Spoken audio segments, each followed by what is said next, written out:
two landmarks. If someone was to tell me two things that say Hattiesburg, I'll say African American Hattiesburg or Black Hattiesburg. Okay. I'd say G92. I'd say JJ's Record Mart.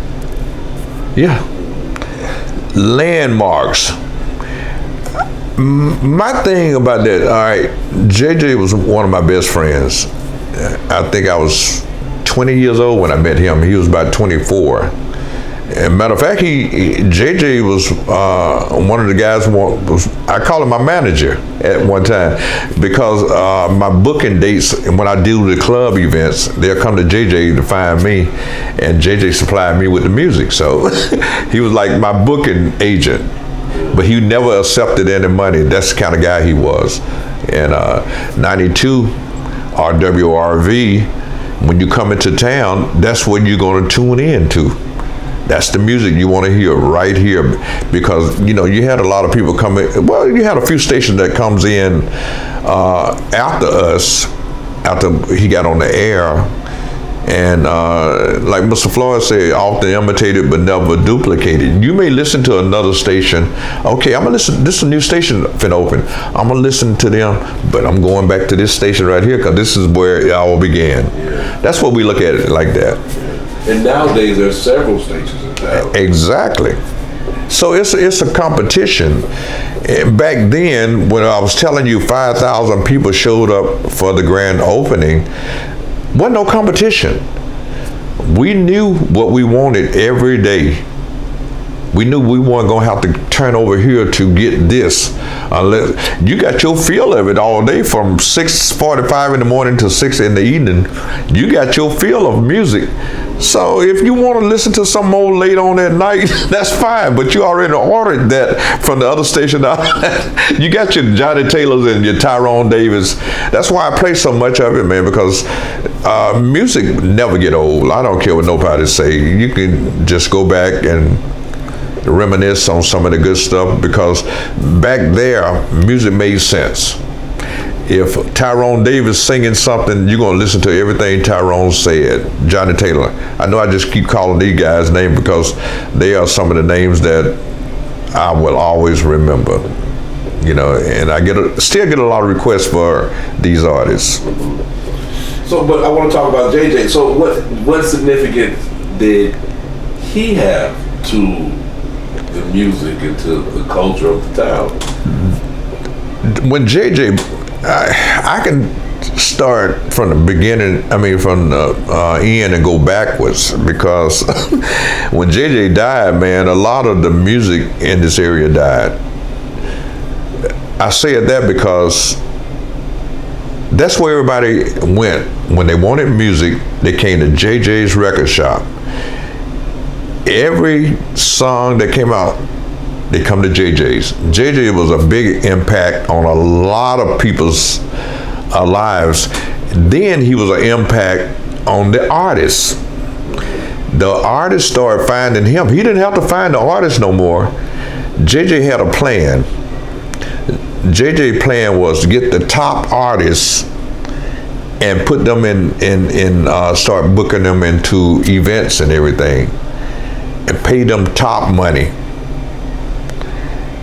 And it worked. It took a while for it to work, because if you paying Tyrone Davis a certain amount of money and you tell Tyrone, I'm gonna need this guy, Willie Clayton. Willie Clay was young then. I remember when I first met him, but he was a little young guy. You get him, and bring them with you, and that's what we're gonna do. That was Jay's philosophy. Get the top dog, top man, pay him that big money, and let him bring them other guys with him. And you're gonna still pay them, but they are on your show with you. So all of them start building around JJ. JJ became, man, he became the biggest star. By not singing or anything, he was the man to go to. He the one that a young Obie Buchanan saw, a young Jackie Neal. I benefited from it because I got a chance to meet all these people, man. It got to the point where I was seeing them every week, and then when I host the shows and everything, we was all friends then, man. It was like you meet these people and you get to know them, and you know, like me and you talking, you get to know about these people and they become part of you. I got the chance to know all these people, man. When I met Little Milton, B.B. King, it was so many of them, man. Then Sir Charles Jones came along. A matter of fact, Sir Charles was one of the guys that JJ really pushed. Really? Yes, it was he had an artist, Senator Jones and JJ, they teamed up. A lot of people don't know this. Senator Jones was, he was a singer, but he was a good disc jockey. He was one of those jocks that he'll drop the mic and just start talking and rambling but he was a pusher man when it came to artists. So he introduced us to Sir Charles Jones, a young Sir Charles Jones, and that Hang On, man, I would think that was one of his first hits, and he sung that, and man, the music started just like that. So what they did was JJ was just like a mailing. Him and Senator hooked up together, and he was mailing out Sir Charles music to different stations and everything. Had me over there licking envelopes and packing them and sending them out.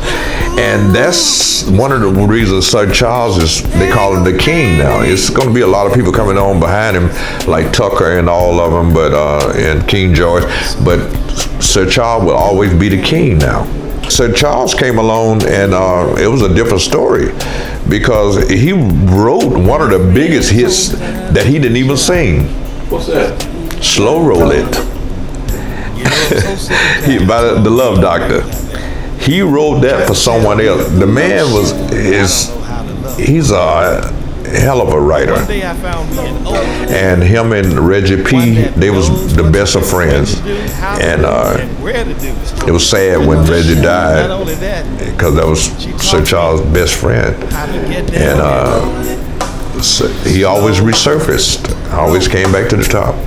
TK Soul, all of them, man. These guys helped Southern Soul out. I'm an older man.